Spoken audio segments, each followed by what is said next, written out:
Beauty Gold vous présente le journal.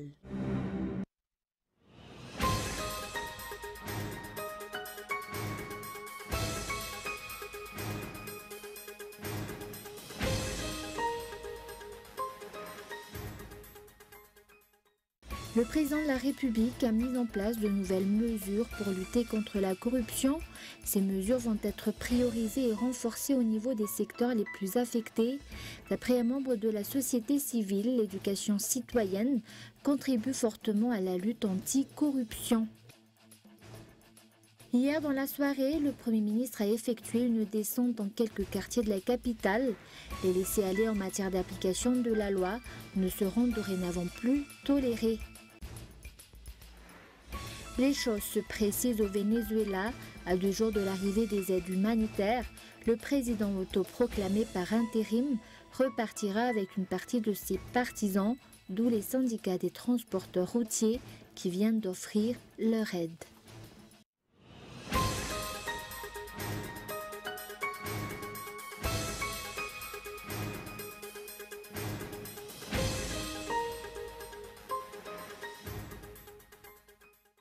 Bonsoir à tous et bienvenue dans cette nouvelle édition du journal en version française sur Cool TV. À la une, de nombreux sujets ont été traités au cours du Conseil du gouvernement qui a eu lieu hier. D'une part, des décisions ont été prises par rapport à l'élection législative et les délestages. Et d'autre part, des nominations et des abrogations de nominations de hauts fonctionnaires de l'État ont également été validées au cours de cette réunion. Reportage. La nomination de plusieurs hauts fonctionnaires au niveau de différents ministères ont été validées hier en Conseil des ministres. Parmi la liste, Damrina Rakutumang a été nommé directeur de la communication et des relations publiques de la présidence de la République et Mme Saoundjara Benarive a été nommée président du comité pour la sauvegarde de l'intégrité. Sur proposition du ministre des Mines et des Ressources stratégiques, Erlaza Imbi, qui a été nommé secrétaire général du ministère des Mines et des Ressources stratégiques, et Francis Alexandre Raza-Fiersan, plus connu sous le nom de Francis Turbo, a été nommé directeur général de la culture sur proposition du ministre de la Communication et de la Culture. Le ministre de la Défense a également présenté une communication verbale relative à la cérémonie de remise de drapeau aux 62 officiers généraux nouvellement nommés et promus au titre de l'année 2018. Outre cela, 6 nouveaux chefs de district ont également été nommés pour le district de Béchouk, d'Antalouv, de Befanjin Nord, d'Antanambo Manamputs, de Manzakanjin et de Betaf sur proposition du ministre de l'Intérieur et de la décentralisation. Un nouveau préfet a été nommé pour Manakar. Au cours de cette réunion, des membres du pouvoir exécutif ont abrogé la nomination de quelques hauts fonctionnaires, à l'exemple de la nomination de 22 chefs de région ou encore de 8 directeurs au niveau du ministère de la Santé. Outre cela, il a été décidé au cours de cette rencontre que le nombre de députés serait maintenu à 151, soit un député pour près de 3 millions d'habitants. Chaque district constitue une circonscription électorale. En ce qui concerne la Jirama, différentes mesures ont été prises pour pallier au problème de délestage. L'objectif est le zéro délestage. Et d'après les propos tenus par le porte-parole du gouvernement aujourd'hui, ces nominations ont été retardées à cause des réformes et des sélections effectuées pour pouvoir placer comme il le faut les différents responsables. Et le président de la République a mis en place de nouvelles mesures pour lutter contre la corruption. Ces mesures vont être priorisées et renforcées au niveau des secteurs les plus affectés. D'après un membre de la société civile, l'éducation citoyenne contribue fortement à la lutte anti-corruption. Reportage.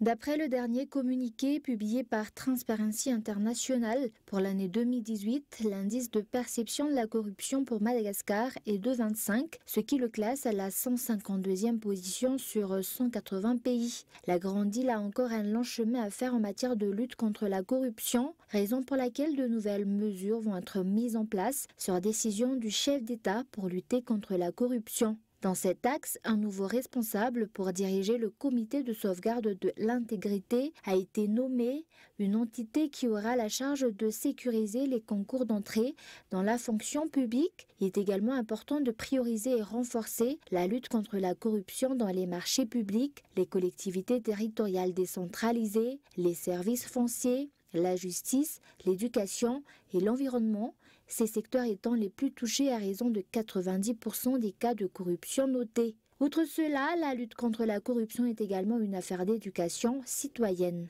Mais parallèlement à cela, il est nécessaire aussi d'éduquer les citoyens, mais aussi les dirigeants, certains dirigeants, pour qu'on puisse vraiment pour que tout le monde puisse vraiment participer.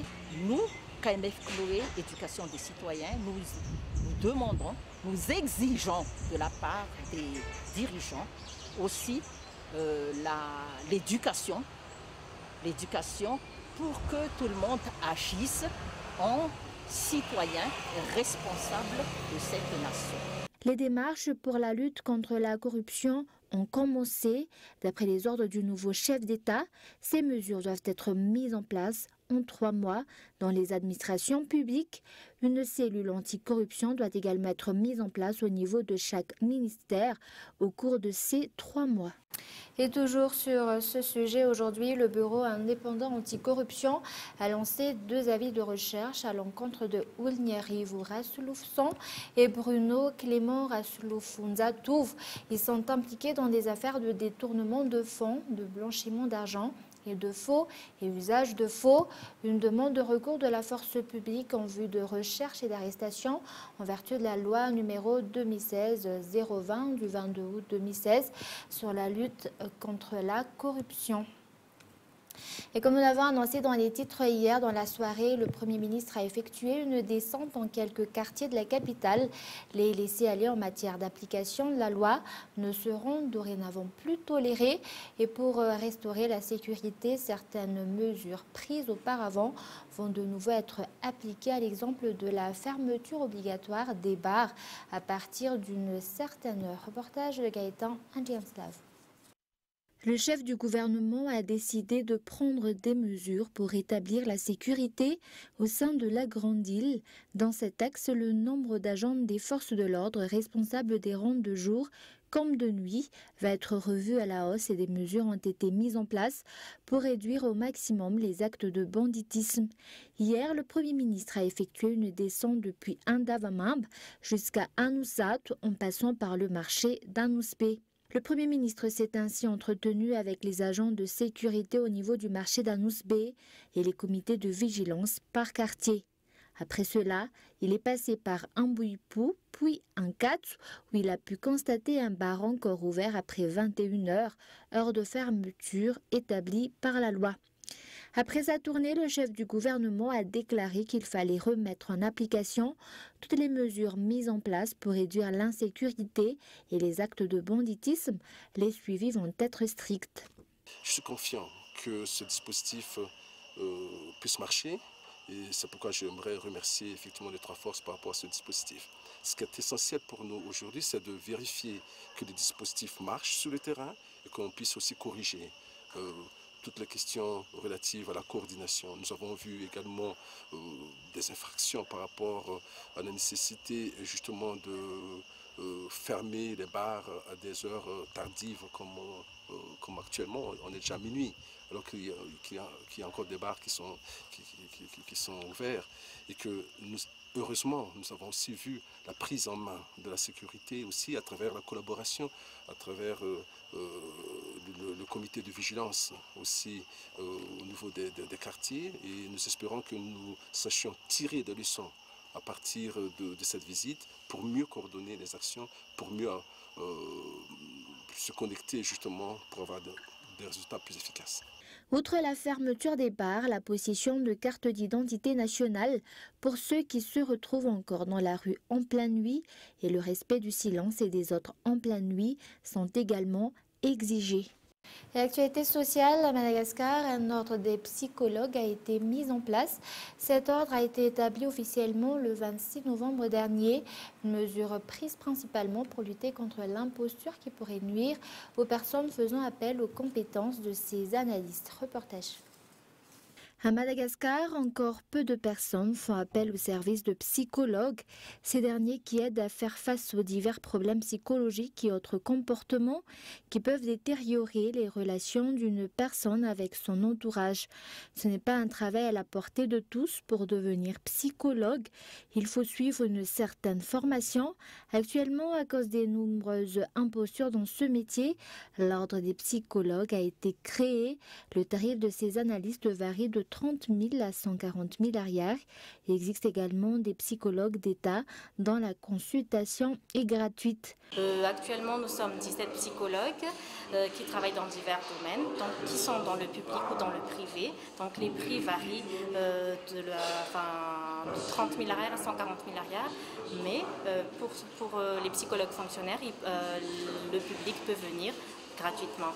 Pour l'instant, le nombre des membres qui ont intégré cet ordre s'élève à 17. Cet ordre des psychologues de Madagascar a été officiellement mis en place le 26 novembre 2018. Et nous passons maintenant aux actualités internationales. Une réunion sans précédent convoquée au Vatican par le pape. Le souverain pontife réunit ce matin autour de lui la hiérarchie de l'Église. L'enjeu abordait la délicate question des mineurs face aux abus sexuels. Écoutez. Face au fléau d'abus sexuels commis par des hommes de l'Église contre des mineurs, j'ai pensé vous consulter, patriarches, cardinaux, archevêques, évêques, car nous devons tous ensemble entendre le Saint-Esprit et écouter le cri des jeunes qui veulent la justice. Le poids de la responsabilité pastorale et ecclésiastique nous oblige à discuter ensemble de ce fardeau qui pèse sur notre rencontre. Nous devons sincèrement et profondément réfléchir sur la manière de faire face à ce mal qui afflige l'Église et l'ensemble de l'humanité. Et les choses se précisent au Venezuela, à 2 jours de l'arrivée des aides humanitaires. Le président autoproclamé par intérim repartira avec une partie de ses partisans, d'où les syndicats des transporteurs routiers qui viennent d'offrir leur aide. Reportage de France 24. Acclamé au son des klaxons, Juan Guaidó rencontre des transporteurs routiers ralliés à sa cause. Un peu plus loin, leur détermination à faire rentrer l'aide humanitaire s'affiche sur leurs camions et leurs bus. Juan Guaidó est prêt à lui-même aller voir les militaires pour laisser rentrer cette aide.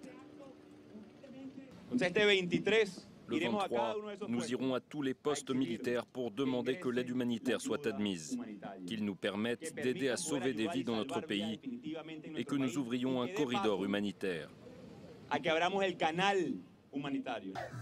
Mais de leur côté, les chauffeurs de taxi et de bus qui soutiennent Nicolás Maduro étaient eux aussi dans la rue. Le régime chaviste rend coup pour coup et ne cède rien. La vice-présidente du Venezuela a annoncé la fermeture des voies aériennes et maritimes vers les Antilles néerlandaises qui abritent de l'aide en provenance de Miami. Le pont de Tienditas est quant à lui toujours bloqué par le régime. Derrière ces barricades se trouve la Colombie et l'aide américaine, bloquée depuis le 7 février. Derrière ces grilles, des ouvriers installent une scène. Vendredi, un concert en faveur de l'entrée de l'aide humanitaire aura lieu du côté colombien de la frontière, organisé par le milliardaire anglais Richard Branson, dans la tradition des concerts géants pour défendre une cause. Au même moment, un concert contre l'entrée de cette aide aura lieu juste en face, du côté vénézuélien de la frontière. Et un rappel des grands points de ce journal avant de se quitter. Le président de la République a mis en place de nouvelles mesures pour lutter contre la corruption. Ces mesures vont être priorisées et renforcées au niveau des secteurs les plus affectés. Et hier, dans la soirée, le Premier ministre a effectué une descente dans quelques quartiers de la capitale. Les laissés-aller en matière d'application de la loi ne seront dorénavant plus tolérés. Et pour restaurer la sécurité, certaines mesures prises auparavant vont de nouveau être appliquées, à l'exemple de la fermeture obligatoire des bars à partir d'une certaine heure. Et les choses se précisent au Venezuela à 2 jours de l'arrivée des aides humanitaires. Le président autoproclamé proclamé par intérim, repartira avec une partie de ses partisans, d'où les syndicats des transporteurs routiers qui viennent d'offrir leur aide. Et voilà, c'est la fin de ce journal. Merci de votre fidélité. Passez une excellente soirée en compagnie de Cool TV. N'oubliez pas, juste après ce journal, vous suivrez le journal en version malagasy. Au revoir.